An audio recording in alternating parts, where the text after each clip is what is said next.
여러분들 히브리서는 특별히 환난을 당하고 있는 네로의 핍박 가운데 있는 초대교회 성도들을 향하여 쓰여졌습니다. 예, 특별히 그 초대교회 안에 세 부류의 사람들이 있었다고 했죠. 이 핍박 가운데 첫 번째 부류, 주님을 믿는 것을 저버리고 배도한 부류가 있습니다. 두 번째는요, 갈등하는 부류가 있어요. 어떻게 해야 되지? 이런 핍박이 오는데 어떻게 해야 되나?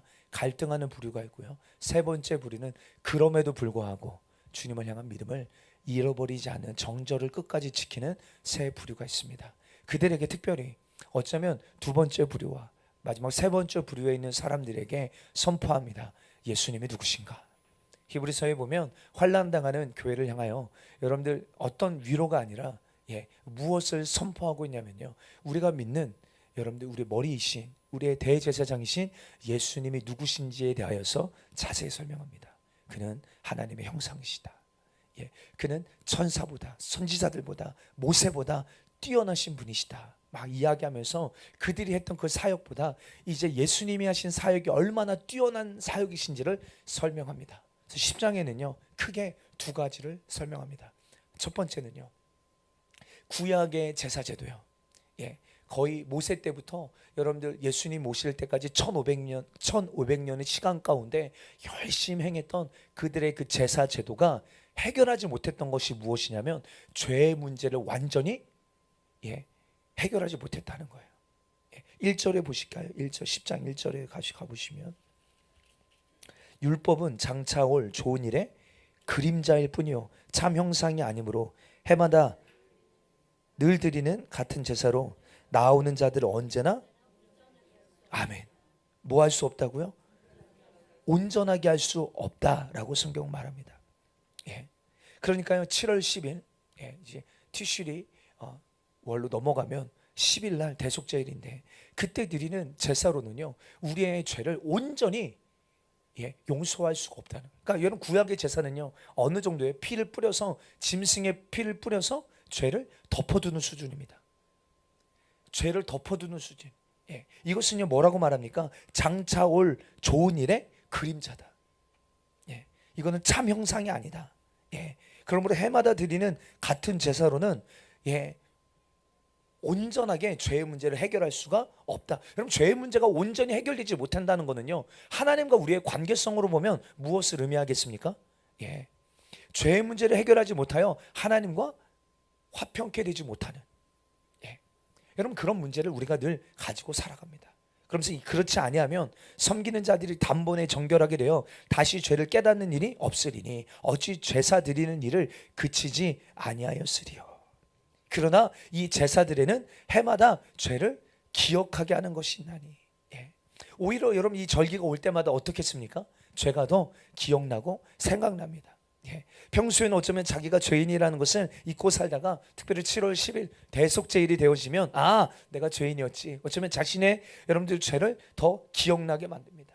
여러분 근데 히브리서에 나오는 새 언약이 여러분들 우리에게 무엇을 가져다 준다고 말씀하고 계십니까? 예수님의 십자가 사건을 통하여서 이제는 우리에게 옛 언약이 폐하여지고 새 언약이 주어졌대요. 여러분 그것에 대해서 오늘 본문에도 이야기하고 있는데 새 언약이 무엇이냐면 이제 하나님의 말씀을 법을 여러분 돌판에다가 기록하지 아니하고 너희 마음에 기록하고 새겨서 여러분 그 말씀을 깨닫게 하시고 그 말씀대로 살 마음을 주시고 말씀대로 살 능력도 주시고 할렐루야. 더 나아가서 뭐예요? 우리가 예수 그리스도의 피를 힘입어 우리가 주님 앞으로 나아가면요 주님이 우리를 긍휼히 여겨 주시고 우리의 죄를 아예 기억하지 않으시겠다는 거예요. 여러분 엄청난 은혜입니다. 우리의 죄를요 기억하지 않으시겠다. 그래서 히브리서 10장은 뭐라고 말합니까? 한 번의 제사로 영원한 속죄를 이루셨다. 누가? 예수 그리스도께서 이루셨다. 4절에 이는 황소와 염소의 피가 능히 죄를 없이 하지 못함이라.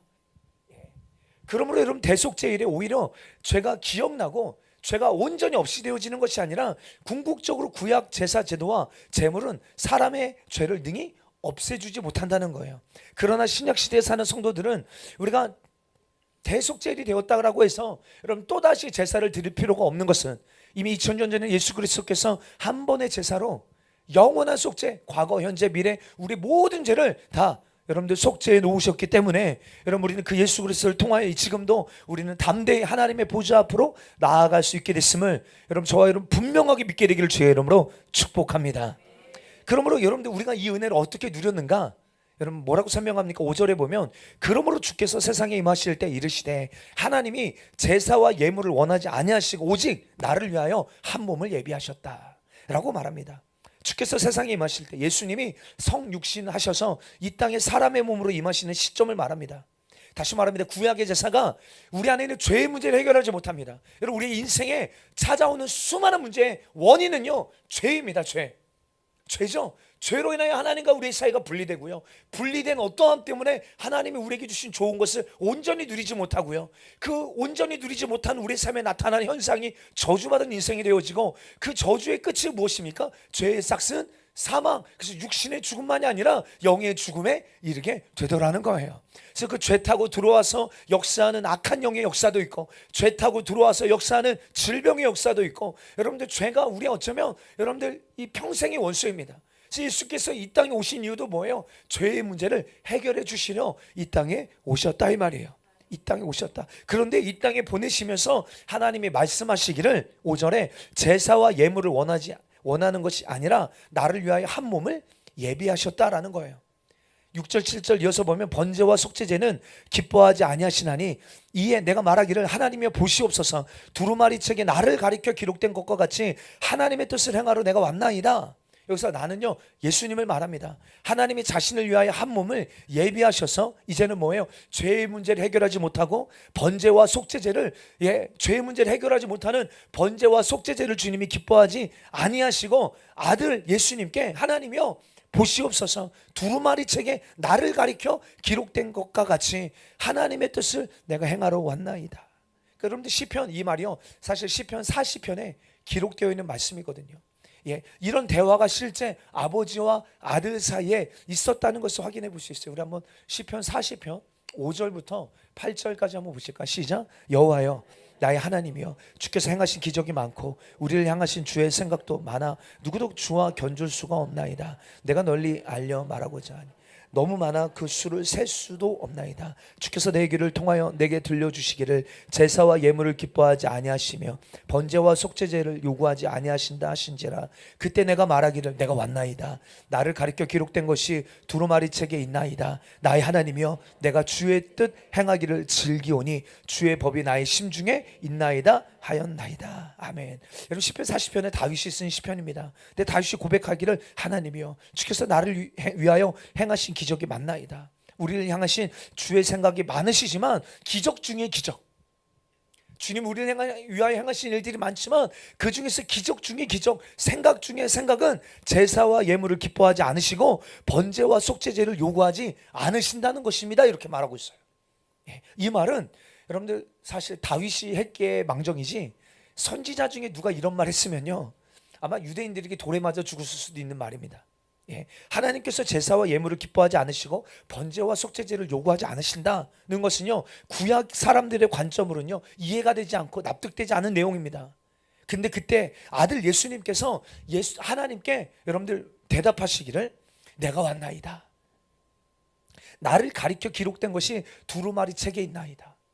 나의 하나님이요 내가 주의 뜻을 행하기를 즐기오니 주의 법이 내 심중에 있습니다.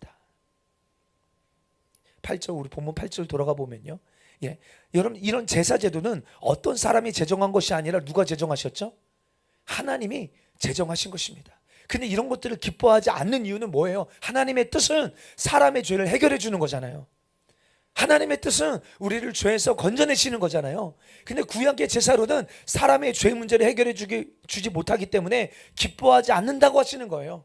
그러면서 위에 말씀하시기를 주께서 제사와 예물과 번제와 속죄제는 원하지도 아니하시고 기뻐하지도 아니하신다 하셨고 이는 다 율법을 따라 드리는 것이라. 9절에 그 후에 말씀하시기를 보시옵소서 내가 하나님의 뜻을 행하러 왔나이다. 그러므로 첫째 것은 패하시고 둘째 것을 세우려 하심이라. 다시요. 내가 제사와 예물 원하지 않는다. 번제와 속죄제 원하지 않는다. 아무리 드려도 죄의 문제가 해결되어 안 돼요? 안 돼요. 우리가 온전케 되어 안 돼요? 결국에 하나님과 우리가 화평케 되어 안 돼요? 안 돼요. 그러니까 기뻐하지 않으시는 거예요. 내가 기뻐하지 않는다. 기뻐하지 않는다. 그때 예수님께서 뭐라고 말씀하시는 거예요? 9절에 내가 하나님의 뜻 행하러 왔나이다. 주님 첫째 것 패하시고 둘째 것을 세우려 하심이라. 이사야 53편 10절입니다. 여호와께서 그에게 상함을 받게 하시기를 원하사 질고를 당하게 하셨은즉 그의 영혼을 속건 제물로 드리기에 이르면 그가 씨를 보게 되며 그의 날은 길 것이요 또 그의 손으로 여호와께서 기뻐하시는 뜻을 성취하시리라. 아멘. 여러분, 하나님의 기뻐하시는 뜻은 뭐예요? 아들이 죄인들의 죄를 대신 짊어지고 대속 제물로 죽는 것입니다. 여러분들, 전깃불이 들어오면 이제 촛불을 끄죠. 촛불을 끄고 해가 뜨면 전깃불도 여러분 끄는 것처럼 예수님의 모형이었던 여러분들 구약의 제사 제도는 죄의 문제를 해결할 수 없었기 때문에 패하시고 이제 아들 예수 그리스도를 통하여 대속의 죽음을 치르게 하신 거예요. 그래서 주님이 이것을 기뻐하신다. 그래서 이 뜻을 따라 10절에 보면 이 뜻을 따라 예수 그리스도의 몸을 단번에 들이심으로 말미암아 우리가 어떻게 됐대요? 거룩함을 입게 되었대요. 여러분, 우리가 이 태슈바 기간에 여러분 이 복음을 정말 분명한 믿음으로 붙잡게 되기를 주의 이름으로 축복합니다. 여러분, 지금 우리가 계속 이번 태슈바 기간에 우리가 말씀 찾아보고 또 예배 때마다 함께 나누겠지만 우리가 회개할 수 있는 것도요, 주님이 은혜 주셔야 됩니다. 아멘. 우리의 힘으로 우리의 의지로 하는 거 아닙니다. 주님이 역사해 주셔야 되고요, 말씀으로 깨닫게 해 주셔야 되고요, 회개할 마음을 주셔야 됩니다. 근데 그 전에 우리가 거룩함을 입게 될 수 있는 가장 큰 원인이 뭡니까? 우리가 거룩함을 얻은 자라고 선포하는데 말 그대로 저와 여러분들이 죄의 문제가 해결되면 거룩해질 수 있습니다. 여러분, 이렇게 우리가 죄의 문제를 해결받고 거룩한 자가 될 수 있는 큰 두 가지 이유를 히브리서는 뭐라고 말합니까? 첫 번째, 이게 하나님의 뜻이라는 거예요. 우리 사실을 굳게 믿게 되기를 주님을 축복합니다. 죄에서 자유케 되는 게요, 하나님의 뜻입니다. 아멘. 죄 타고 들어와서 역사하는 모든 질병의 문제나 저주의 문제나 여러분 귀신의 역사나 이 모든 것에서 우리가 자유케 되고 온전케 되고 거룩하게 되는 게 누구 뜻이라고요? 하나님의 뜻이에요. 여러분들의 삶에 아버지 뜻이 이루어질지어다. 이거는 내 원함이 여러분 있는 것 같지만, 그렇죠? 우리의 원함도 있잖아요. 내가 거룩하게 되기를 원합니다라는 나의 원함이 있는 것 같지만 그 전에 이게 가능케 될 수 있는 것 첫 번째는요, 하나님의 뜻이기 때문이라는 거예요. 하나님의 뜻. 그 하나님의 뜻이 어떻게 나타나요? 예수 그리스도를 대속 제물로 죽여서라도 우리의 죄를 해결하셔서 거룩하게 하시겠다는 거예요. 얼마나 크신 사랑입니까? 여러분들 형용할 수 없는 크신 우리를 향한 아버지의 뜻이 있다 이 말이에요. 그래서 에베소서 1장에는요, 창세 전에 우리를 택하사 우리를 그리스도 안에서 예정하시고 자기 아들들이 되게 하시려고, 할렐루야, 누구 안에서요? 예수 그리스도 안에서 자기 아들들이 되게 하시려고 우리를 택하여 불러주셨다라고 성경은 말합니다. 아버지 뜻이에요. 하나님의 뜻이에요. 우리가 거룩함을 여러분들 반드시 입어야 되는데, 그럼 이것은 첫 번째 하나님의 뜻이고요, 두 번째 하나님 아버지의 뜻 앞에 아들의 순종이 있으셨다 이 말이에요. 아들의 순종. 여러분, 예수님은 마지못해 십자가를 지신 게 아닙니다. 아버지의 뜻이 우리 인간이 거룩함을 얻는 것인 줄 알으셨기 때문에요. 히브리서 12장 한번, 여기 10장 우리 찾아봤으니까 12장 한번 가보시겠어요? 12장 2절 함께 읽어보겠습니다. 시작. 믿음의 주요 또 온전하게 하시는 이인 예수를 바라보자. 그는 그 앞에 있는 기쁨을 위하여 십자가를 참으사 부끄러움을 개의치 아니하시더니 하나님 보좌 우편에 앉으셨느니라. 아멘. 예수님은요 어떻게 하셨대요? 십자가를 참으사 부끄러움을 개의치 않으셨대요. 십자가를 참으사 부끄러움을 개의치 않으셨대요. 근데 뭐 때문에요? 그 앞에 있는 기쁨을 인하여. 이게 중요합니다. 여러분, 십자가를 참으시고 부끄러움을 개의치 않으신 것은요, 당신의 이 대속의 죽음을 통하여서 저와 여러분들이 여러분 구원을 얻고 생명을 얻고 거룩함을 입고 의롭게 되어지고 하나님의 자녀가 되는 것을 바라보시고 그 기쁨을 인하여 십자가를 참으사 부끄러움을 개의치 않으셨다는 거예요. 아멘, 아멘. 그러니까 여러분들 하나님이 뜻하셨고요, 여러분 그 아버지의 뜻 앞에 예수님이 자원함으로 죽기까지 순종하셨기 때문에 우리가 거룩함을 입을 수 있는 거예요. 여러분, 이번 태슈바 기간에 이 아버지의 뜻이 이루어지게 되기를 주의 이름으로 축복합니다. 예, 그러므로 11절 다시 본문으로 돌아왔어요. 제사장마다 매일 서서 섬기며 자주 같은 제사를 드리되 이 제사는 언제나 죄를 없게 하지 못하거니와. 그렇죠? 오직 그리스도는 죄를 위하여 한 영원한 제사를 드리시고 하나님 우편에 앉으셨다. 예, 한 영원한 제사를 드리셨다. 여러분, 한 영원한 제사는요, 한 번 드린 제사지만 죄사함의 효력은요 영원한 제사입니다. 여러분, 이게 은혜예요. 죄사함의 효력이 영원하기 때문에요, 더 이상 제사를 드릴 필요가 없다 이 말이에요. 없다. 우리가 여호와의 절기는 그 의미를 우리가 기억하고 여러분 지키지만 그 안에 있는 제사는 드리지 않습니다. 왜요? 이미 2000년 전에 예수님이 다 이루어 놓으셨기 때문에 이 죄가 사해지는 효력이 지금도 유효하기 때문에요, 우리가 지금도 제사 지내지 않는 거예요. 만약에 이게 여러분 효력이 없으면 우리는 매일 상번제, 매일 번제 드려야 합니다. 안 해도 된다 이 말이에요. 안 해도 된다. 근데 지금 그럼 주님이 뭐 하시냐는 거예요. 그럼 예수님 지금 이 구약에, 그러니까 히브리서 지금 우리가 다 나누진 않았지만요, 예수님이 대속 제물이 되셔서 2000년 전에 여러분 구약에 있는 그 모든 제사법은 사실 예수님을 이야기하는 것이기 때문에요, 여러분 예수님이 제사 제물이 되시고, 그렇죠? 그 제사 제물을 들고 지성소로 들고 들어가는 대제사장도 누가 되세요? 예수님이 되셔서 지금 뭐 하고 계시냐면 하나님 우편에 앉아 계신다라고 말합니다. 그럼 하나님 우편에 앉으셔서 뭐 하고 계시는가? 13절 14절 그 후에 자기 원수들을 자기 발등상이 되게 하실 때까지 기다리시나니 그가 거룩하게 된 자들을 한 번의 제사로 영원히 온전하게 하셨느니라. 여러분, 하나님의 우편에 앉으셔서 크게 두 가지 사역하고 계세요. 첫 번째는 뭐 하세요? 하나님께서 원수들을 자기 발등상이 되게 하실 때까지 기다리고 계신다는 거예요. 우리가 이 말씀을 자세히 또 이해하려면요, 시편 110편 1절을 함께 봐야 됩니다. 시편 110편이 있나요? 시편 110편 1절 시작. 여호와께서 내 주에게 말씀하시기를 내가 내 원수들로 내 발판이 되게 하기까지 너는 내 오른쪽에 앉아있으라 하셨도다. 아멘. 여러분들, 원수들로 발판이 되게 한다는 거는요, 이 당시에 여러분들 전쟁을 치릅니다. 그럼 전쟁을 치르면요, 어떤 여러분들 왕과 적과 싸워서 이겼어요. 그러면 여러분들 승리한 왕이 보좌에 앉아서 그 앞에 패배한 왕이 엎드립니다. 그럼 뭐 하는 거예요? 그 패배한 왕 등을 발판처럼 밟는 거예요. 그럼 이거 뭘 의미하는 걸까요? 승리의 세레모니입니다. 여러분, 손흥민이 골 넣으면 하는 세레모니가 있죠. 마치 전쟁에서 이기고 나서 승리의 세레모니가 뭐예요? 승리한 왕이 보좌에 앉아서 패배한 왕을요 발판 삼아, 여러분, 이게 승리의 세레모니예요. 완전한 승리가 이루어졌다 이 말입니다. 여러분들, 예수님의 원수는 사단입니다. 그렇죠? 근데 사단은요 이미 십자가에서 그의 권세가 깨졌습니다. 할렐루야. 이미 사단의 권세는 깨졌어요. 그러나 여전히 세상은요 이 사실을 알지 못합니다. 우리는 알죠. 그러나 여전히 세상은요 이 사실을 알지 못하고 여러분, 사단에게 종되어 있는 자들이 너무 많아요. 다시요. 이미 전쟁이 끝났어요. 전쟁에서 우리가 승리했어요. 예수님이 승리하셨어요. 근데 이 소식이 닿지 않은 데는요 여전히 어떤 상태인 거예요? 포로되어 있는 거예요. 여러분, 우리나라도 그런 역사가 있잖아요. 그렇죠? 전쟁이 끝났어요. 여러분들 압제에서 이제는 해방되어졌어요. 근데 이 해방의 소식이 닿지 않은 데는 여전히 어떻게 살고 있어요? 종으로, 노예로 살고 있는 것처럼 이미 주님이 승리하셨지만 이 복음이 땅끝까지 증거되어져야 이 사단이 예수님의 온전히 발판이 되어지는 거예요. 그래서 하나님께서 아들에게 그때까지 보좌 우편에서 기다리라. 그러니까 예수님은요 지금 하나님의 보좌 우편에서 기다리고 계시는 거예요.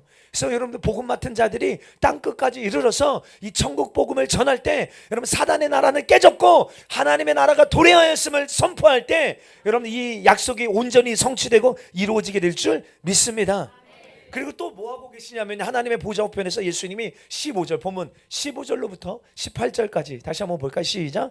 또한 성령이 우리에게 증언하시되 주께서 이르시되 그날 후로는 그들과 맺은 언약이 이것이라 하시고 내 법을 그들의 마음에 두고 그들의 생각에 기록하리라 하신 후에 또 그들의 죄와 그들의 불법을 내가 다시 기억하지 아니하리라 하셨으니 이것들을 사하셨은즉 다시 죄를 위하여 제사 드릴 것이 없느니라. 아멘. 두 번째, 예수님이 보좌 우편에서 뭐 하시냐면요, 우리를 위하여 중보 사역하고 계세요. 중보사요.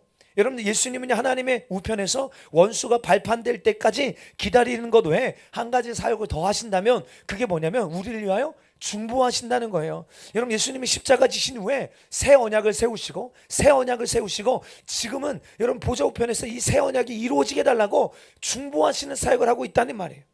그러니까 여러분 예를 들어서 우리가 이제는 예수의 피를 힘입어 짐승의 피가 아니라 황소의 피가 아니라 예수의 피를 힘입어 우리가 죽기로 나아갈 때 예수님이 하나님의 보좌 우편에서 하나님 저들의 죄를 보십시오 라고 그들의 죄를 드러내는 것이 아니라 하나님 아들의 피를 보십시오.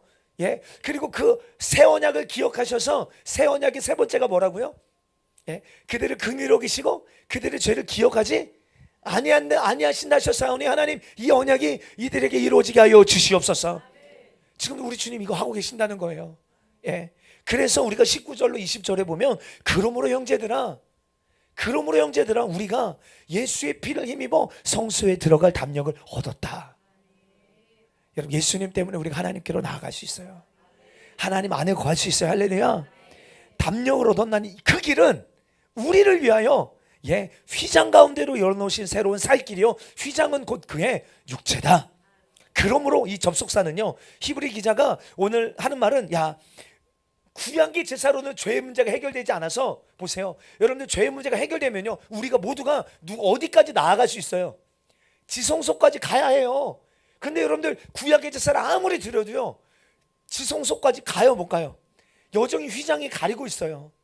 하나님께로 그 존전 앞으로 나아갈 수 없다 이 말입니다. 이게 우리의 한계예요. 우리는 이방인이잖아요. 유대인으로 보면 우리는 이방인이잖아요. 그러면 우리 이방인은요 여러분 어디까지 밖에 못 가요? 이방인의 뜰까지 밖에 못 가요. 여인의 뜰로도 못 가요. 예.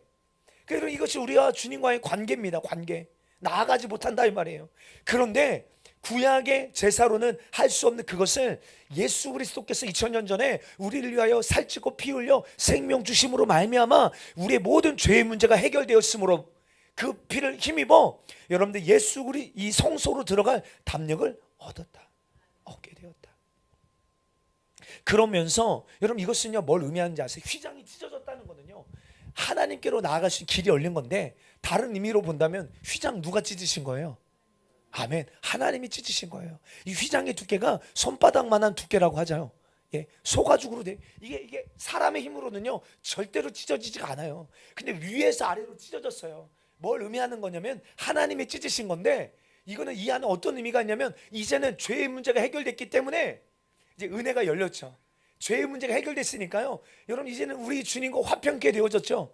근데 이 은혜를 이루어 놓으시고 하나님 우리를요 그 은혜의 자리로 주님이 우리를 초청하시는 행위인 거예요.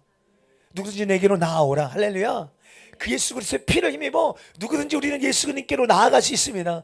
주님 오늘 밤에도 우리를 초대하고 초청하고 계시는 줄 믿게 되기를 주의 이름으로 축복합니다. 근데 그 예수님을 통하여 하나님께로 나아가는 길을 두 가지로 설명하죠. 첫 번째는요 새로운 길이래요. 새로운 길. 이 말은 뭐예요? 구약에는 없었던 길. 여러분 성막은 뭘 의미한다고 했죠? 동쪽에 문이 있어요. 동쪽으로부터 여러분들 지성소까지 죄인이 어떻게 하면 하나님께로 나아갈 수 있는지에 대한 길을 설명하고 있어요. 길. 예. 피곤하시죠? 여러분들 하나님께서 모세에게 출애굽기에 보면요 율법을 주세요. 율법. 야, 너 율법 지키면 내 백성 된다. 내 소유이 된다. 제사장 나라 된다. 그래서 야 모세한테 야 백성들이 그렇게 할 건지 물어봐. 그래서 모세가 가서 물어보죠. 야 하나님께서 이렇게 하면 너희가 내 소유 되고 내 백성 되고 내 나라 된다고 하시는데 할래 안 할래? 그러니까 한대요 안 한대요? 우리가 다 그렇게 하겠습니다라고 합니다. 그런데 그렇게 하겠다라고 언약 체결하는 순간 갈라디아서 표현해 보면요 우리가 다 저주 아래로 들어간다는 거예요. 왜요? 율법을 항상 언제나 지킬 수 있는 자가 있어요 없어요? 없이요. 우리는 태슈 봐야 없이요. 언제나 항상 모든 율법을요 지킬 수 있는 자가 없다 이 말이에요. 그러므로 우리는요 저주 아래로 들어가게 돼요. 예, 그 언약을 체결한 순간. 근데 주님이요 모세에게 율법만 주신 게 아니죠. 뭐도 함께 주셨어요. 성막을 주셨어요. 성막은 뭘 의미합니까? 은혜의 법이에요. 은혜의 법. 은혜의 법은요 이 죄인이 하나님께로 나아갈 수 있는 길을 우리에게 설명해 주고 계시는데 히브리서는 그 길로는 우리의 죄가 온전히 해결되지가 않는데 오늘 히브리서는 뭘 말합니까? 새로운 길을 주셨다. 할렐루야. 예, 그때는 막혀져 있었던 길인데 이제는 예수 그리스도 십자가를 통하여 다 이루셨다라고 하셨기 때문에 예, 새로운 길이 열리게 됐다. 여러분 이 길밖에 없습니다. 할렐루야. 여러분 그러므로 이 마지막 시대에요 지금 나타나는 배도의 흐름 가운데 종교다원주의 있잖아요. 예, 정상으로 올라가는 길이 야 꼭 하나만 있냐? 예, 어디로 가든 정상으로만 올라가면 된다라고 종교다원주의자들은 말합니다. 여러분 새빨간 거짓말입니다. 예, 여러분 절대로 속지 마십시오. 할렐루야. 여러분 구원 오직 예수 그리스도 이 길밖에는 없습니다. 예, 새로운 길입니다. 예, 인간의 노력으로도 갈 수 없고요. 사람의 어떠함으로도 갈 수 없는 새로운 길. 주님이 우리에게 허락하신 새로운 길, 이 길밖에는 없다. 그리고 두 번째 이 길은 어떤 길이래요? 살 길이라고 말합니다. 새로운 살 길이다. 살 길이라고 말했을 때는요, 생명의 길, 구원을 얻는 길 이런 의미가 있는 것이죠. 예, 구약에서 생명과 영생은요 구원은 동의어로 사용되어집니다. 다시 말하여서 생명을 얻고 영생을 얻고 구원을 얻을 수 있는 길은 오직 예수님밖에는 없다. 그거 뭘 말하고자 하는 걸까요? 지금 이 히브리서 배경은 뭐라고요? 핍박당하는 성도들. 그래서 그 핍박 때문에 많은 사람들이 지금 뭐예요? 예수님 믿는 거 포기하고 막 떠나가는 실정이에요 지금. 그런데 계속 뭘 말해요? 구원을 얻는 길은 예수님밖에 없어. 이거 포기하면 안 돼. 이거 놓치면 안 돼. 이거 빼앗기면 안 돼. 이 길만이 구약의 그 어떤, 그래서 유대교로 돌아가는 사람들한테 어쩌면 지금 강력하게 말하고 있는 거예요. 이 당시에 유대교로 많이 돌아갔거든요. 야, 유대교로 돌아가 봐라. 그들이라는 제사로는 하나님께로 나아갈 수가 없다. 너희 죄 문제 해결되지 않는다. 인간의 노력으로 절대 안 된다.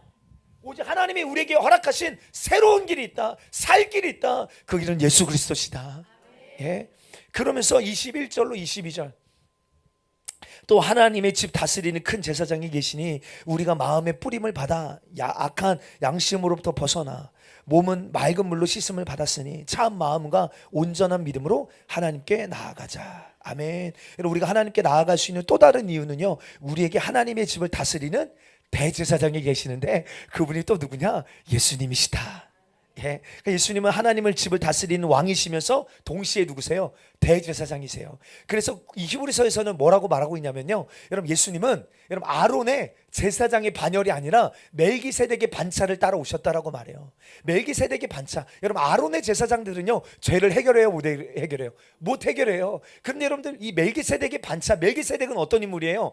왕이면서 살렘의 왕이면서 예, 하나님을 경외하는 예, 제사장이에요. 그러니까 겸직의 왕과 제사장의 겸직. 멜기세덱 굉장히 신비한 인물인데, 근데 마치 예수님이 예, 하나님의 집에 큰 대제사장이 되신다. 예.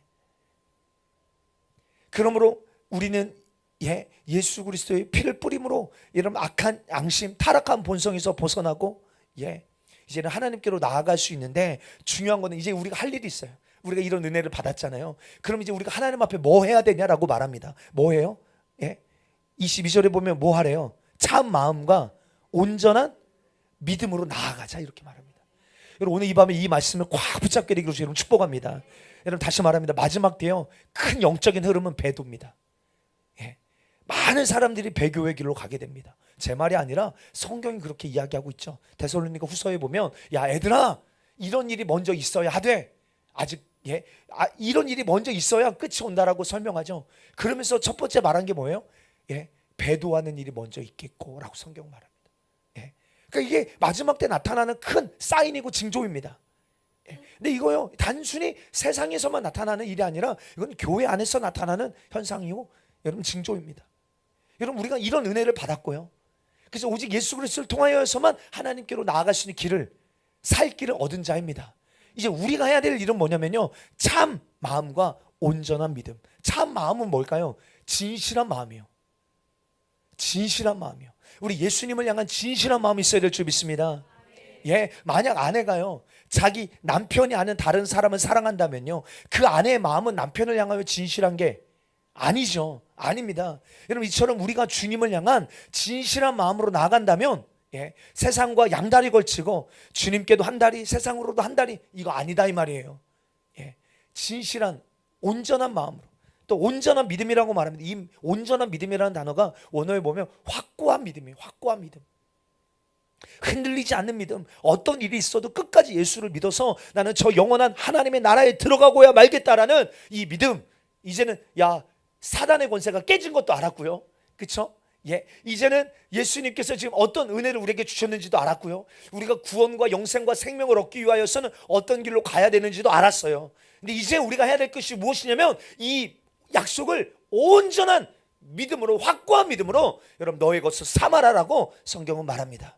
그러면서 23절부터 뭐라고 말합니까? 또 약속하신 이는 미쁘시니 우리가 믿는 도리의 소망을 움직이지 말며 굳게 잡고 서로 돌아보아 사랑과 선행을 격려하며 모이기를 패하는 어떤 사람들의 습관과 같이 하지 말고 오직 권하여 그날이 가까이 om을 볼수록 더욱 그리하자.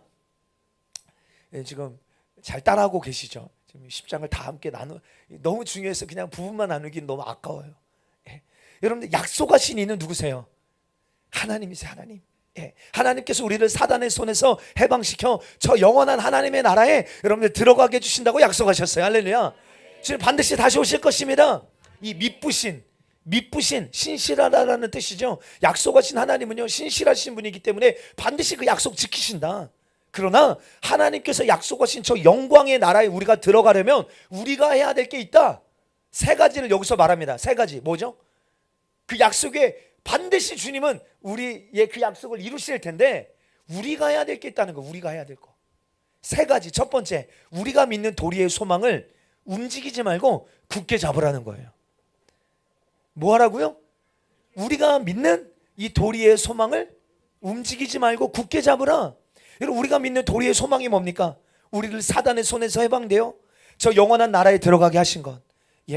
여러분들 가면 좋지 뭐. 여러분 이런 신앙 아니를. 천국에 가면 좋지 뭐. 이거 아닙니다. 나는 내로에 핍박과 박해가 있다 할지라도 저 영원한 하나님의 나라에 나는 반드시 들어가리라. 이 예수 그리스도를 통하여서 우리에게 주신 그 믿는 도리의 소망을 굳게 잡으라는. 여러분, 그 마지막 때를 살아가는 우리 교회에게 주시는 주님의 음성이라 믿습니다. 두 번째는 뭐예요? 서로 돌아보아 사랑과 선행을 격려하라는 거예요. 여러분 이 본문 텍스트 안에서 보면요, 이 말씀이 더 크게 우리에게 와닿는데요. 여기서 마치 돌아보다라는 말이요, 스토커처럼 이런 의미예요. 스토커가 뭔지 아시죠? 도대체 무엇을 위하여 서로 이렇게 돌아보라는 거냐면요, 사랑과 선행을 서로 격려하기 위하여 돌아보라는 거예요. 예를 들어 이런 거.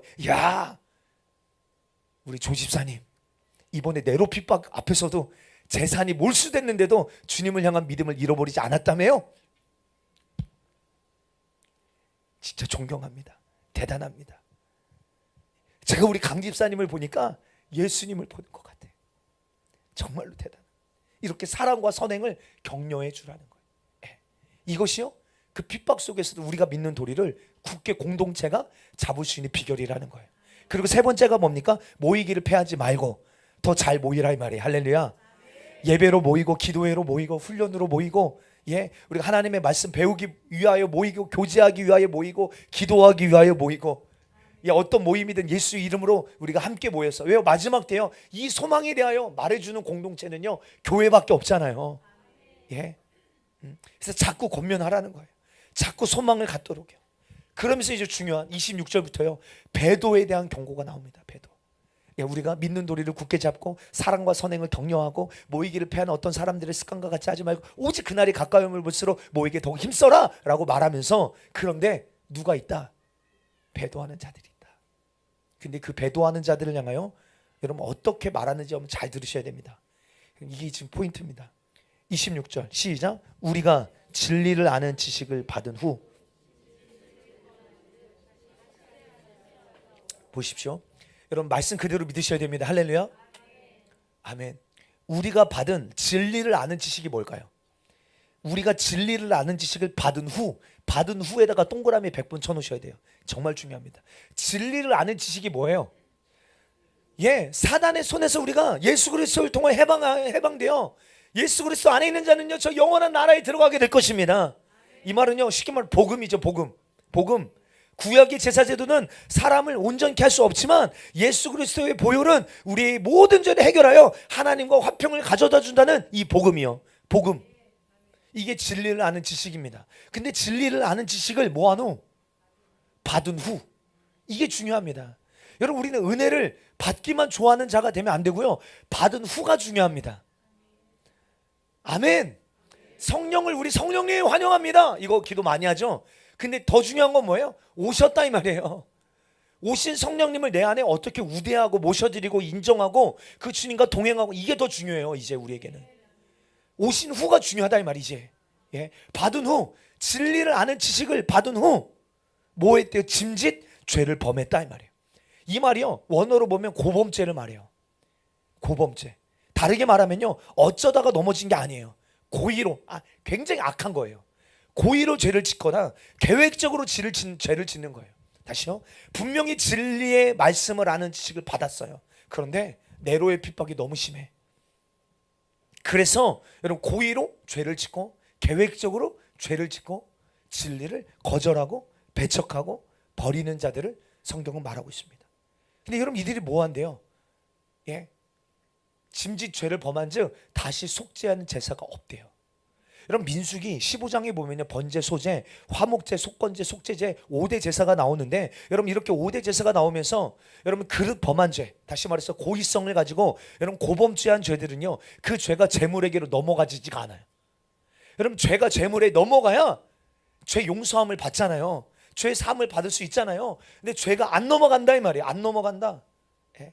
그럼 죄가 재물에게 넘어가야 재물이 대신 심판받고 죄인은 심판을 면하는 법인데, 넘어가지 않는 거예요. 넘어가지 않는다.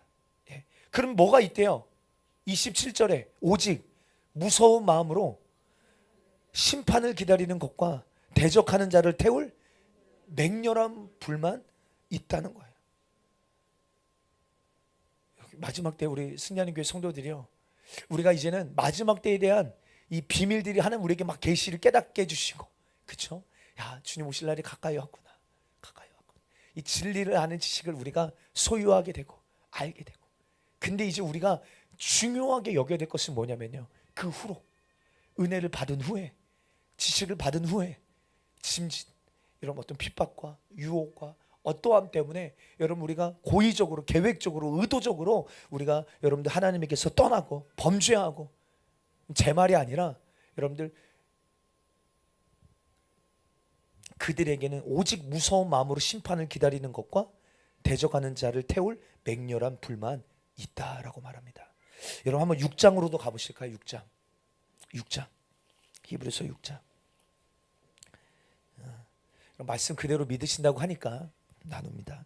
4절부터 시작. 한번 빛을 받고 하늘의 은사를 맛보고 하나님의 선한 말씀과 내세의 능력을 맛보고도 타락한 자들은 다시 새롭게 하여 회개하게 할 수 없나니, 이는 그들이 하나님의 아들을 다시 십자가에 못 박아 드러내놓고 욕되게 함이니라. 땅이 그 위에 자주 내리는 비를 흡수하여 밭가는 자들이 쓰기에 합당한 채소를 내면 하나님께 복을 받고, 만일 가시와 엉겅퀴를 내면 버림을 당하고 저주함에 가까워 그 마지막은 불사름이 되리라.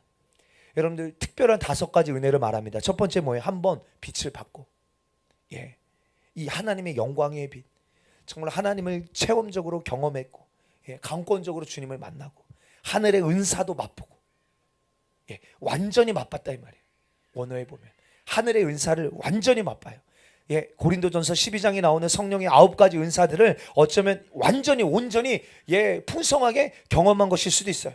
예, 방언도 받고 예언도 하고 치료도 하고, 그리고 성령에 참여한 바 되고 하나님의 선한 말씀도 맛보고 내세의 능력도 맛보고, 여러분, 이런 5가지 은혜를 맛보고도 타락한 자들은, 이런 5가지 은혜를 맛보고도 뭐한 자요? 이 타락했다라는 단어가요, 파라피토라는 단어거든요. 파라피토, 이건 뭐냐면 곁에서 떨어지다, 곁길로 가다, 잘못된 길로 가다, 이런 뜻이에요. 그러니까 뭐예요? 배교하다, 이런 말입니다. 이 단어가. 예.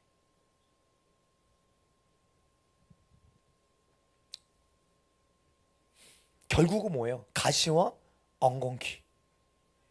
하나님의 복을 받아야 될 자들이 저주를 받고 그 마지막은 불사릅니다. 성경은 정확하게 지옥이 있음을 우리에게 말씀하고 계십니다. 예. 28절 다시 본문으로 돌아와서요, 29절에 보면 모세의 법을 폐한 자도, 모세의 법, 예, 그 그림자였던 모세의 법을 폐한 자도 두세 증인으로 말미암아 불쌍히 여김을 받지 못하고 죽었거든. 하물며 하나님의 아들을 짓밟고 자기를 거룩하게 한 언약의 피를 부정한 것으로 여기고. 그렇죠? 우리가 거룩하게 된 거는요, 짐승의 피가 아니라 예수님의 피, 하나님의 어린 양의 피로 우리가 거룩함을 얻게 됐는데, 자기를 거룩하게 한 언약의 피를 부정한 것으로 여기고 은혜의 성령을 욕되게 하는 자가 당연히 받을 형벌은 얼마나 더 무겁겠느냐, 너희는 생각하라 라고 우리에게 강력하게 공고합니다. 그래서 여러분, 저는요 가끔 유튜브 보면요 어떤 분들이요 막 성령의 은사에 대하여서 막 이거는 막 귀신의 것이다 막 이렇게 말하는 분들 보면요 막 너무 섬찟하고 무서워요. 예. 아니, 과연 말씀을 아시고 그렇게 말씀하시는 건가? 예.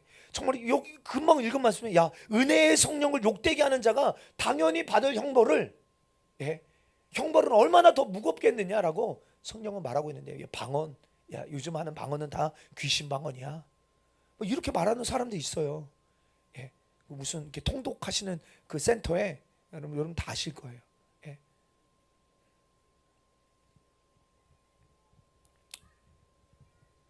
여기서 배교라는 단어를요, 배교라고 말하고 있지 않고 세 가지로 말합니다. 하나님의 아들을 짓밟는 거래요.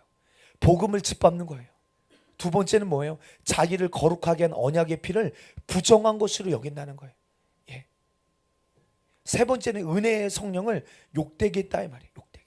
예. 욕되게 했다. 그럼 30절에 원수 갚는 것이 내게 있으니 내가 갚으리라 하시고, 또 다시 주께서 그의 백성을 심판하리라 말씀하신 것을 우리가 아노니 살아계신 하나님의 손에 빠져 들어가는 것이 얼마나 무서울진저. 여러분들 신명기 32장 이하에 보면요, 여러분들 이 신명기 32장은요 하나님께서 이스라엘 백성들을 애굽에서 종되었던 그들을 여러분들 해방시켜서 구원하셔서 광야 40년 동안 먹을 것, 마실 것, 입을 것 모든 것을 주님이 공급하여 주시고 가나안 땅에 들어가서 젖과 꿀이 흐르는 그 약속의 땅을 주셨지만, 그들이 뭐 했어요? 하나님이 주신 것을 가지고 바알과 아세라와 헛된 우상을 섬깁니다. 예, 한번 생각해 보세요. 여러분, 금과 은도, 기름과 포도주도 내게 준 것이거늘 그것 갖고 뭐 하는 거예요? 바알을 섬기는 거예요. 여러분들 같으면 어떠시겠어요? 여러분들이 하나님이라면 여러분들의 마음이 어떠시겠습니까? 뭐 갈기갈기 찢어지지 않겠어요? 질투가 나지 않겠습니까? 예? 그래서 하나님 뭐라고 말씀하시냐면, 야, 네가 바알을 섬김으로 하나님을 질투하게 했으므로 나도 내 백성이 아닌 자들을 내 백성으로 삼아 너희를 시기하게 하겠다라고 말씀하셨어요. 여기서 내 백성이 아닌 자들 우리예요. 어쩌면 이방인들이요. 근데 여러분, 그 주님을 질투하게 해서 우리가 뭐 하게 된 거예요? 하나님의 자녀가 됐어요. 맞아요. 자녀가 됐습니다. 여러분, 근데 지금도 뭐예요? 여러분들 메시아닉 주가 지금도 많이 돌아왔다고 하지만요, 뭐 3% 4% 많이 한 사람들이 뭐 3% 4% 말해요. 얼마 되지 않아요. 여러분, 이스라엘에 여러분들 이 메시아닉 주 다음 세대들, 여러분들 그들이 예수의 학교로 돌아오는 거는요 진짜 극소수래요. 진짜 극소수. 예, 우리가 이 알리야 위에서도 기도하고 후원도 하지만 여러분 다 사실은 유대교로 돌아오는 거지, 여러분들 이 예수님 기독교로 돌아오는 게 아니에요. 예수님께로 돌아오는 게 아니에요. 사실은. 그러니까 사실은 그들의 이 어떤 수치를 보면 많지 않아. 여전히 그들의 마음을 돌같이 만들어 놓고, 예, 이 약속, 이 심판이요 지금도 그들 이스라엘 가운데 이루어지고 있다 이 말이에요. 그러므로 살아계신 하나님의 손에 빠져 들어가는 것이 이토록 무서운 것임을 배교하는 자들에게 경고하고 있는 거예요. 너희가 이런 은혜 받았는데 받은 후회가 중요하다. 받은 후회. 한 가지만 더 볼까요? 32장 오늘 본문에 전날에 너희가 빛을 받은 후에, 여기도 받은 후가 나오네요. 동그라미. 받은 후에 고난의 큰 싸움을 견뎌낸 것을 생각하라. 여기서 빛은 하나님이시죠. 복음의 빛을 듣고 빛 대신 예수님을 만나고 예수님을 만난 후에 무슨 일이 있었다는 거예요? 여러분, 우리가 예수님을 진짜 만나면요 우리의 삶이 늘 평안만 합니까? 환난과 핍박이 찾아옵니까? 어때? 잘 아시네요. 예? 우리가 주님 뜻대로 살기로 했네 하면요 갑자기 원래 문제가 없던 사람들 주님 뜻대로 살기로 했네 하면요 문제가 생기기 시작해요. 우리 과거의 아비 세대들이요 복음을 듣고 가정에 복음을 들고 가잖아요. 삶이 분리되는 게 아니라 복음을 가지고 삶으로 가지고 가보니까 어때요? 우리의 삶에 하나님이 심판하실 수밖에 없는, 저주하실 수밖에 없는 큰 한 가지가 있는데, 그게 하나님이 가장 싫어하시는 우상 숭배가 제사라는 이름으로 예, 이 어떤 조상 숭배라는 이름으로, 효도라는 이름으로 가정 안에 깊숙이 들어와 있어요. 그래서 이게 끊어져야 우리 가정이 하나님 주시는 복을 받겠는데, 여러분 이거를 끊어내려고 보니까요, 치열한 뭐가 있어요. 부딪힘과 싸움과 핍박과 조롱이 있더라는 거예요. 없으셨어요? 우리 아비 세대들이 다 겪고 여러분 치열하게 싸운 내용들입니다. 그러니까 우리가 이 복음의 빛을 받은 후에, 이게 중요해요. 받은 후에 그냥 우리의 삶이 평안하고 안전하고 그냥 다 만사형통하고, 여러분 이게 아니라는 거예요. 고난의 큰 싸움이 왔다 이 말입니다. 고난의 큰 싸움. 그 고난의 큰 싸움이 어떻게 옵니까? 33절에 보면 이렇게 설명합니다. 첫 번째는요, 비방. 아까 말씀드렸던 것처럼 그런 우상 숭배를 우리 가정이 이제 안 하기로 결정하니까 뭐라고 비방하는 소리가 있어요? 너희는 조상도 못 알아보냐? 너희는 부모도 섬기지 않느냐? 막 이런 비방하는 소리들이요, 계속 있습니다. 계속이요. 계속. 예. 저희 아버지께서 좀 예수님을 뜨겁게 만나고 나서 이렇게 신학교를 들어가고, 그래서 전도사 생활 할 때였어요. 전도사 생활. 전도사 생활 할 때 이제 안양에 그 조용목 목사님 계시는 교회에서 심우했었는데, 갑자기 이제 저희 아버지께서 그 당시에 신학교 회장이셨대요. 근데 이제 회장을 불러서, 야, 지금 전라남도 광양이라는 데에 한 교회가 있는데 개척한 지 얼마 되지 않았어. 개척한 지가 얼마 안 됐는데 그 교회 안에서 선교원을 운영했었던 모양이에요. 그리고 선교원에 소풍을 다녀오는 날에 교회 조그만 그레이스 봉구차에 아이들을 태우고 소풍을 갔다 오다가 교통사고가 나서 목사님도 돌아가시고 안에 차에 타고 있는 모든 아이들도 다 죽은 거예요. 누가 그 교회 갈래? 그 교회가 지금 너무 어렵다, 힘들다. 저희 아버지께서 그 얘기를 듣고 가족들과 회의하지도 않고 기도는 해봐야 되잖아요. 근데 바로 감동이 하는지 제가 가겠습니다. 그래서 저희 가정이 졸지에 광양에 가게 됐어요. 가보니까 교회가 가 건물인데, 가 건물로 되어 있는 1층 바깥에 유리창들이 다 깨져 있고요. 그 이제 부모들이 와서 그 아픔을 막 토로해 놓은 거죠. 빨간색 페인트 라카로 막 수많은 욕설이 써 있고 막 그런 교회였어요. 근데 이제 간 이유는 남은 성도들 때문에 간 거예요, 사실. 남은 성도들 때문에 이제 갔어요. 그래서 가서 이제 다시 우리 막 회복하는 기간이 오래 걸렸지만 이제 가서 이제 봤더니요, 저희는 전라도라는 곳을 저희 가정은 가본 적도 없어요. 광양 가보셨어요? 진짜 끝입니다. 끝. 끝이. 해남만 끝이 아니에요. 광양도 끝이에요. 그 당시에 얼마나 먼지. 저희 고향은 다 친척들은 서울에 있는데 가봤더니요, 여러분 우리나라는요 그 교회 분포도가 선교사들이 들어간 대로 교회가 이렇게 퍼졌거든요. 그러니까 예를 들어서 감리교 선교사들이 서해안 쪽으로 많이 갔어요. 그래서 서해안 쪽으로 가면요 감리교가 강해요. 감리교, 큰 감리교들이 많아. 인천부터 시작해서 서해안 쪽으로. 왜? 감리교 선교사들이 그쪽으로 갔기 때문에 그래. 전라도 가보니까요 다 장로교야. 감리교도 없고요. 다른 모두, 저희 교회는 순복음이거든요. 그 당시에 순복음은 별로 유명하지도 않았어. 그냥 조용기 목사님만 유명할 때예요. 근데 가니까요 저희 교회를 향해 다 이단이라는 거예요. 아까 말씀 가건물이라고 했잖아요. 가건물. 근데 저희는요 기도를 밤마다 했는데요, 기도를 그냥 조용조용도 안 해요.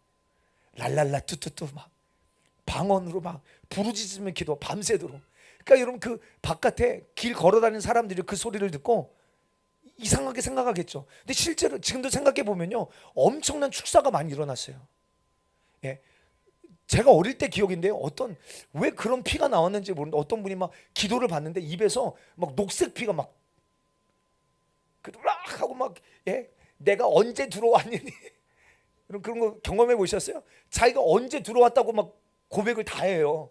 그래서 왜 들어왔고 내가 인연을 어떻게 죽이려고 지금 20년 평생 붙잡고 있었는데 네가 와가지고 어쩌고 저쩌고 막 하다가 하고 떠나가는 거예요.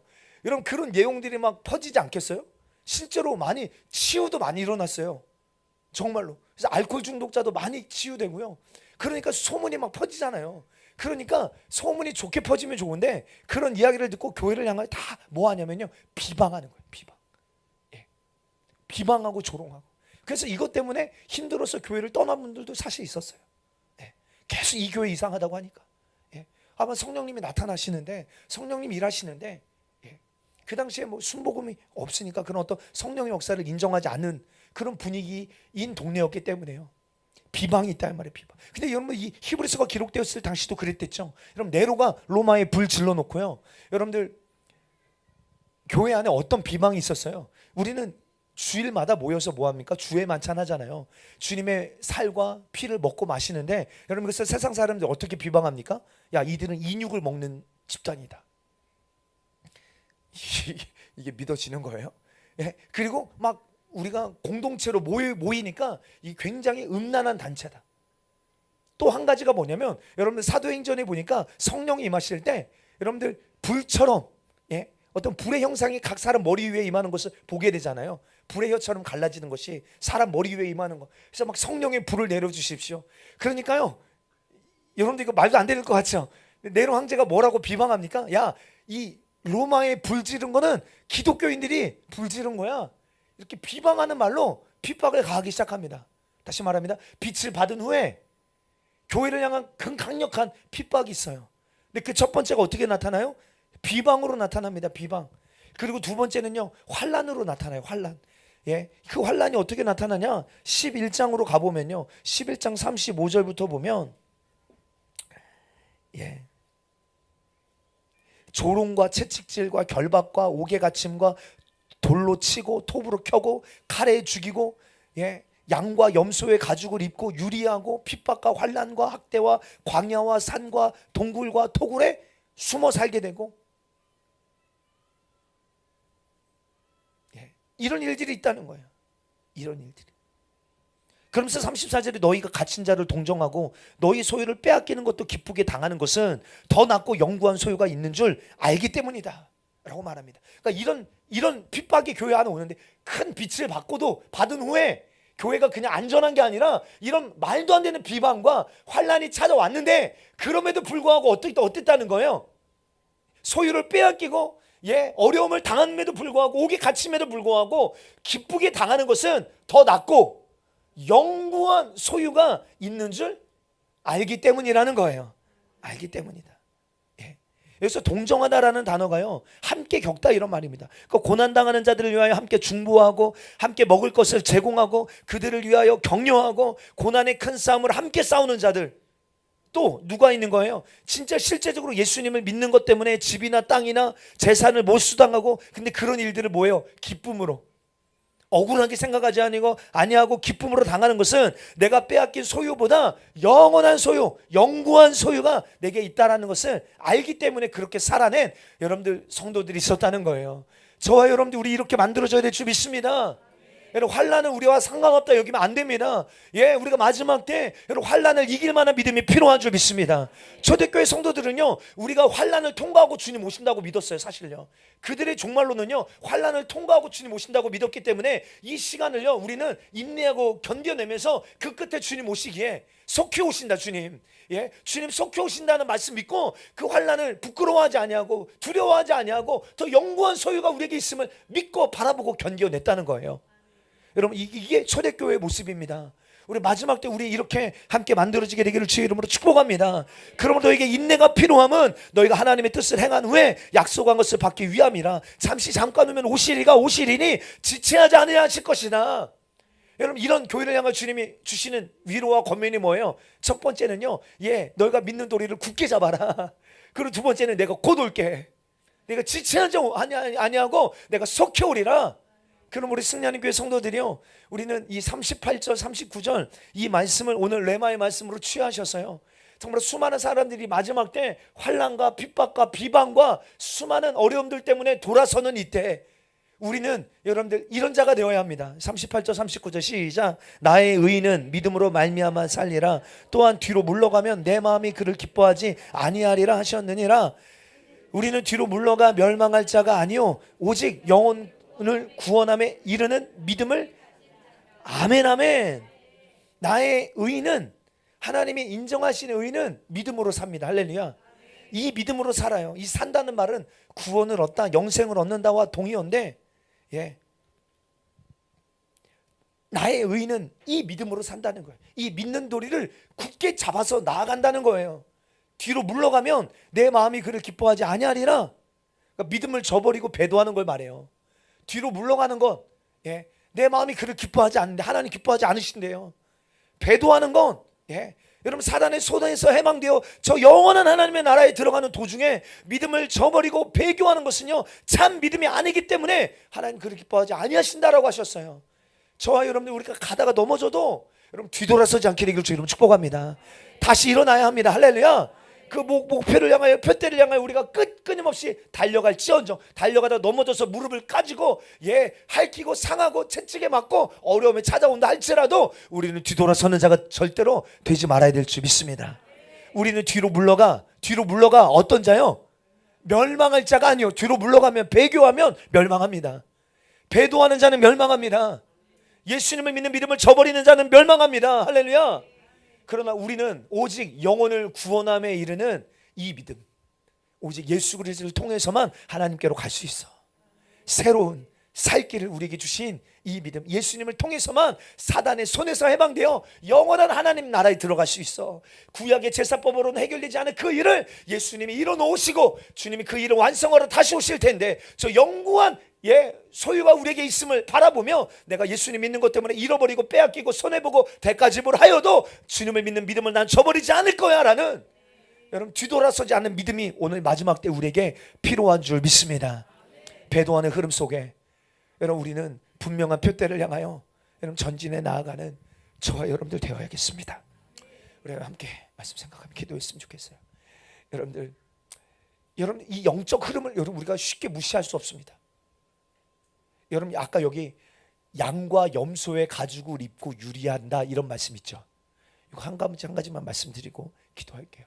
양과 염소의 가죽을 입고 유리한다, 이 말이 무슨 말이냐면요, 이 당시에 성도들이 어디에 살았을까요?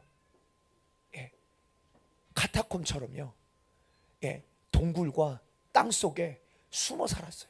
근데 여러분 카타콤, 여러분 들어가는 입구가 여러 개래요. 그런데 어디로 들어가는지를 몰라. 근데 이거 누구만 알아? 네? 예, 거기 그 성도들만 아는 거예요. 그러니까 그 길을 알아서, 예, 그 카타콤 안에 숨어 있는 자들을 다 사로잡아 죽여야 되잖아요. 그런데 한 사람은 지금 인질로 잡았어, 한 가정을. 근데 아무리 고문해도 말하질 않아. 그래서 나중에 어떻게 하냐면 한 3, 4주를 굶긴 맹수들이 있어요. 맹수들. 예, 그 자식들한테 양의 가죽을 입히는 거예요. 염소의 가죽을 입게 하고 밤에, 예, 산에 뛰어가게 만듭니다. 이건 실제 있었던 문헌에 나오는, 요세푸스 기록에 나오는 내용이 뛰어가게 해요. 그리고 3, 4주 굶인 맹수를 푸는 거예요. 그럼 어떻게 될까요? 그 양의 가죽을 입은, 그 막 피에 젖은 그 옷을 입은 아이들이 막 도망가는데 그 뒤에 막 맹수들이 와서 살을 찢기고 다 막 찢어 죽이는 겁니다. 이런 핍박을 가하는 거예요. 그러니까 내가 이런 핍박을 가하기 전에 들어가는 길이 어디인지 빨리 말해. 그 안으로 들어가는 길이 어디인지 빨리 말해라. 그러면 살려줄게. 그러니까 여러분들 이 초대교회 당시에 당했던 핍박과 어려움은요, 전에도 말씀드렸지만 피할 수 있는 어려움이에요. 다시 말해서 내가 예수님을 믿지 않겠다라고 말하면 살 수 있어요. 그 어려움 속에 내가 예수님을 부인한다라고 말하면 살 수 있습니다. 예. 모른다고 욕하면 살 수 있어요. 그냥 어디로 들어가는 길인지 말해주면 살 수 있다고. 근데 그 당시에 성도는 어땠다는 거예요? 자기 자식이, 예, 찢겨 죽이는데도 불구하고 입을 열지 않고, 예, 이런 더 좋은 소망을 바라보며 여러분 나아가는 그룹이 있었다는 거예요. 우리의 믿음은 지금 어떤가요? 그들의 신앙과 우리의 신앙을 비교해 본다면 우리의 믿음은 어떻습니까? 우리는 너무 조건적이지 않나요? 우리가 하나님 앞에 기도했는데 하나님 내 원함대로 해결해 주지 않으면 우리의 믿음은 갈대처럼, 하나님 진짜 살아계신 거 맞아? 언제든지 뒤돌아서기 좋은 그런 상황에 우리가 처해져 있지는 않습니까? 수많은 비방과 조롱이 찾아오면 나 그런 적 없다고, 마치 베드로처럼 내가 언제 그랬냐고, 여러분들 우리가 주님을 쉽게 부인하고 배도할 수 있는 가능성으로 충만한 자들이 우리입니다. 베드로 우리 욕할 거 아니죠. 근데 베드로가 성령을 받은 후에요, 뭐예요? 마지막 우리 성경에는 물론 나와 있지 않지만 여러분 역사에 보면 베드로가 순교하는 자리로 나아가거든요. 그 겁쟁이였던 베드로가 여러분 주를 위하여 자기 자신을 내어드릴 만큼 순교할 수 있었던 힘이 여러분들 성령이 오셨을 때 그에게 옷 입혀졌던 것처럼, 주님 우리 바람에 흔들려 휘몰리는 여러분들 갈대와 같은 신앙이 아니라 이랬다가 저랬다가 하나님 그 중심이 진실하지 못한 그런 자들이 아니라, 여러분 우리 주님은요 이 심지가 견고한 자를 평강하고 평강하도록 지키신다고 하셨잖아요. 우리 마지막 때 우리 주님이 미쁘신 것처럼 우리 주님 앞에 우리도 진실한 예배자 되기를 원합니다. 변하지 않기를 원합니다. 이 배도의 흐름 가운데 우리 승리하는 교회 함께 우리 좁은 길 달려가는 주님 그런 공동체가 되게 하여 주시옵소서. 마지막 때 주님 우리가 오직 진리이신 예수 그리스도 한 분만 붙잡고 이 좁은 길을 끝까지 달려나아갈 수 있는 하나님 공동체 되게 도와주시옵소서. 우리 함께 마지막 이 찬양 드리고 우리 함께 뜨겁게 기도하겠습니다. 세상 흔들리고 사람들은 변하여도 나는 주를 섬기리. 우리 진실하게 이 찬양 함께 주께 올려드립니다. 세상 흔들리고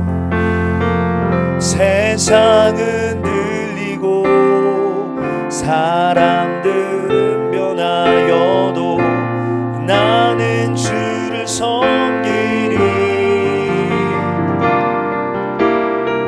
주님의 사랑은 영원히 변하지 않네. 나는 주를 신뢰. 다시 한번 세상은 들리고 사람들은 변하여도 나는 주를 섬기리. 주님의 사랑은 영원하십니다. 주님의 사랑은 영원히 변하지 않네. 나는 주를 신뢰해.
오직